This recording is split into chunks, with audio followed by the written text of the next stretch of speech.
1 kilometre நீளமான வாகரி வடக்கு புளியங்கண்டலடி தொடக்கம் கண்டலடி வரையான வீதிக்கான காப்பாற்றிட பணிகள் முன்னெடுப்பு. மட்டக்களப்பு மாவட்டத்தில் ஒருங்கிணைந்த வீதி அபிவிருத்தி திட்டத்தின் கீழ் உள்வாங்கப்பட்டு கடந்த நல்லாட்சி அரசாங்க காலத்தில் மட்டக்களப்பை நிர்வகித்த திராணியற்ற அரசியல் தலைமைகளின் ஸ்திரமற்ற அரசியல் முன்னெடுப்புகள் காரணமாக செப்பனிடும் பணிகள் தடைப்பட்டிருந்த வீதிகளின் பணிகளை மீண்டும் ஆரம்பிப்பதற்கான முனைப்பான நடவடிக்கைகள் கிராமிய வீதிகள் அபிவிருத்தி ராஜாங்க அமைச்சரும் மட்டக்களப்பு மாவட்ட அபிவிருத்தி குழு தலைவருமான சந்திரகாந்தன் அவர்களின் பணிப்புரைக்கு அமைய முன்னெடுக்கப்பட்டு வருகின்றது.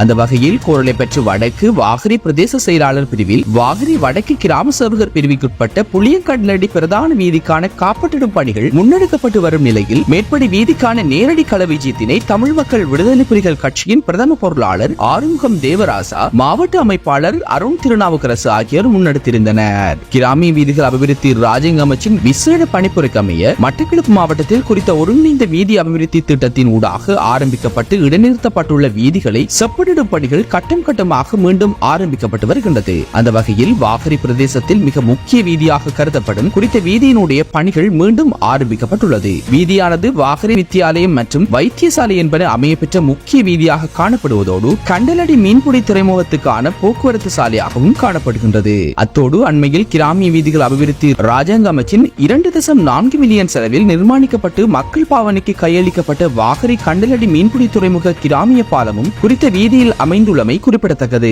இதன் போது தமிழ் மக்கள் விடுதலை புலிகள் கட்சியின் கல்குடா தொகுதி அமைப்பாளர் ஜினித்திரன், கோரளை பெற்று வடக்கு வாகரி பிரதேச குழு தலைவர் மதிவேந்தன், வாகரி வடக்கு கிராம குழு தலைவர் ஜெயக்குமார் உட்பட கட்சியின் கிராமிய மட்ட உறுப்பினர்கள், மீனவர்கள், பொதுமக்கள் என பலரும் கலந்து கொண்டிருந்தனர்.